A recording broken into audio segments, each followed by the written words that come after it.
ఈరోజు దేవుని వాగ్దానము ఇర్మియా గ్రంథము 24వ అధ్యాయము 6-7 వచనములు ధ్యానిద్దాం.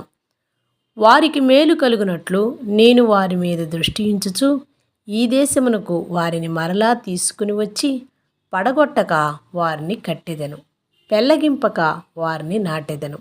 వారు పూర్ణ హృదయముతో నా యొద్దకు తిరిగి రాగా వారు నా జనులగునట్లును నేను వారి దేవుడగునట్లును నేను యెహోవానని నన్నెరుగు హృదయమును వారికిచ్చేదను.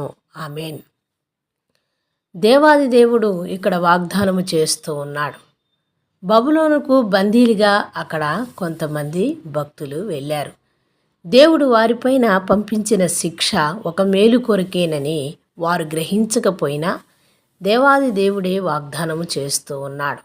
బందీలను విడిపిస్తాను, వారిని విడిపించి వారిని ఈ దేశములో వారిని నిలబెట్టి కడతాను అంటూ ఉన్నాడు.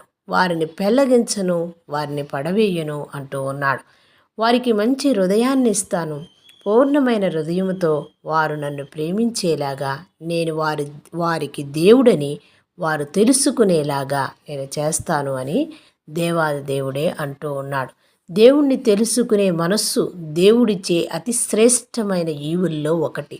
అసలు దేవుణ్ణి తెలుసుకోవటము అంటే మొట్టమొదట దేవుడు తన పరిశుద్ధాత్మ శక్తిని ఇస్తేనే మనము దేవుడు అని తెలుసుకోగలుగుతాం. అంత జ్ఞానము ఇవ్వగలిగిన వాడు దేవాది దేవుడే. అందుకనే ఈ వాక్యములో చెప్పబడి ఉన్నది. 7వ వచనములో వారికి పూర్ణ హృదయముతో నా యొద్దకు తిరిగి రాగా వారు నా జనులగునట్లు నేను వారి దేవుడగునట్లు నేను యెహోవానని వారు తెలుసుకుంటారు, వారి హృదయానికి తెలుసుకుంటారు అని చెప్తున్నాడు. ప్రియ సహోదరుడా, సహోదరి, నీవు నేను కూడా ఈరోజు దేవుణ్ణి తెలుసుకుంటున్నాము అంటే దేవాది దేవుడు మనకిచ్చిన ఆశీర్వాదం. అందుకనే దేవుడు ఉన్నాడు, దేవుడిని మనం వెంబడించాలి అని నీవు నేను తెలుసుకుంటున్నామంటే మనకి దేవుడు ఒక శ్రేష్టమైన ఈవిని ఇచ్చినట్టుగా మనం గుర్తించాలి. ఈరోజు నీవు ఇంకా దేవుణ్ణి తెలుసుకోకపోతే నిజముగా దేవుణ్ణి తెలుసుకోవడం కూడా ఒక ఆశీర్వాదమని నీవు తెలుసుకోవాలా. చిన్న ప్రార్థన చేసుకుందాం. మహాపరిశుద్ధుడా, మిక్కిలిగా మమ్ము ప్రేమించే మా పరలోకపు తండ్రి, మీ దివ్యమైన పాదములకు కృతజ్ఞతాస్తోత్రములు నాయన. అవును తండ్రి, నిన్ను తెలుసుకోవటం కూడా మాకు ఒక శ్రేష్టమైన ఈవని, నిన్ను తెలుసుకునే హృదయాన్ని మాకు ఇచ్చారని అందును బట్టి కృతజ్ఞతలు చెల్లిస్తున్నా.